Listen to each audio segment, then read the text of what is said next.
Because of this svarūpa-bhrama, illusion about your spiritual identity. If we actually understood our spiritual identity, we wouldn't want to do anything except enhance our consciousness. You see? And that's who a sadhu is. A sadhu is a person who has realized, oh, without consciousness, there is nothing else. So I better make it my business to enhance and develop and make strong my consciousness. That's the real purpose of life. That's the real business. That's why we're here. And more than that, svarūpa, my real identity is a conscious being in a world of pure consciousness in relationship with the source of consciousness. Just like now it was just raining. Well, where is that water coming from? It comes from the ocean. The sun shines, evaporates the water, it makes a cloud comes over the land, and then the rain falls. Without the ocean there, we wouldn't have any rain. See? So the ocean is the reservoir of the water. Similarly, we see the light coming. Now, where is the light coming from? It's coming from the sun. So the sun is the reservoir or the source of this light energy. And now we just went through an elaborate discussion of how we are conscious, and our very being is made of consciousness. So somewhere there has to be a source of that consciousness, that energy. We never find any material or any energy, especially, without a source. The ocean is a source of water, the sun is a source of light. Well, what is the source of consciousness? It has to be God. Nityo nityanang, chaitanash chaitananang. There are many conscious living entities, many eternal conscious living entities. But there is one living entity who is the source of all the others. And who is he? Eko bahunam yo vididhati kamang. He is the one who maintains all the others. He creates this material world, he creates the spiritual world, he creates the living entities, the souls, and he maintains them. He gives them all their necessities. So that's God. There's no other definition of God that really works besides that one. That's the definition that's given in the Vedas. Om Purnam Purna. He's complete. Purnam Adaya. Purnam Eva Vashishyate. That everything is coming from him. And everything that he creates is complete. Because he's complete. Therefore, all the living entities are also complete units. Living entities, living beings. Conscious. And we all have, in minute quantity, similar qualities as he does. Just like the water coming from the ocean is also wet. The light coming from the sun is also effulgent. So the soul coming from God is also conscious, also individual, also a person. God must be a person. Why? Because we are persons.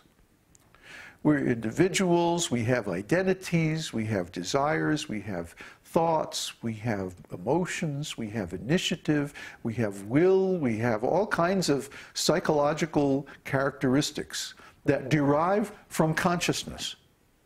So if those are present in us, they must also be present in God, because he's the source. Just like the qualities of the rainwater are also in the ocean, which is its source. The qualities of the light are also in the sun, which is its source. It's very simple. Only someone with a devious mind would think that there's no God, or that God isn't a person. You'd have to be very devious and use very tricky arguments to try to prove that. Because the obvious thing, if you see there's a chicken, where did that chicken come from? It came from another chicken. Where did the dog come from? Came from another dog. So where did the soul come from? The super soul. Where? in Sanskrit, the word for soul is atma. So the soul, the atma, must come from the super soul, paramatma, the supreme soul. It's very simple, very straightforward. But because people are in illusion about that, they suffer from this anartha, svarūpa-bhrama, illusion about spiritual identity. And because of that, they can't engage in spiritual life. So the next anartha is asat trishna. Trishna means thirst or desire. And asat means that which is temporary. Sat is eternal. Sat also means truth. So when we are thirsty or desiring things that are asat, that are temporary or material, then this is an anartha. I want this, I want that, I want more of this, I want 3 more of that. I gotta have one of these, or, you know, I'm not gonna be happy. That's what we think. But that's illusion. Real happiness doesn't come from outside. Think of the last time you felt happy. Where was that sensation of being happy coming from? Was it coming from outside through your senses? No. No. Happiness is an emotion. Happiness comes from inside. Happiness is spiritual. Happiness is a flavor of consciousness. You see?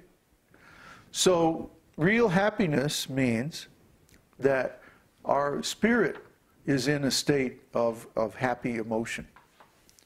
We're feeling a certain rasa that we like. We like the taste of a particular rasa.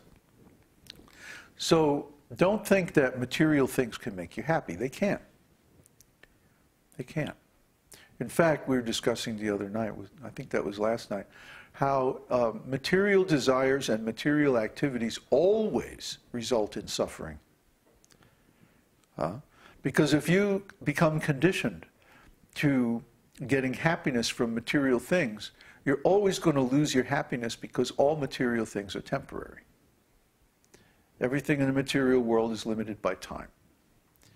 So we may be happy for a little while, and then, you know, no more happiness. Time takes it away from us. You know, at the very least, we're going to die and have to leave this material world. And then everything we have materially, we have to leave behind. And we have left only our consciousness. So we should make the cultivation of this consciousness the chief aim of life, and not this acquisition of material things or creation of material things. That will only lead us into unhappiness. Okay? So this is another anartha. Thirst for material things, which are unreal. Then the third category of anarthas is aparadha. Radha means worship. Radha is the principle of devotional service. And aparadha means that which is against that principle. See, Radha means that we love God, that we love Krishna. And in fact, Radha is the embodiment of that love. So if we do something against the principles of worship, that discourages those principles, that's aparadha. And there are many, many aparadhas, which we covered in detail in the Nectar of Devotion. I think there were like 2 or 3 chapters devoted to nothing but different offenses or aparadhas.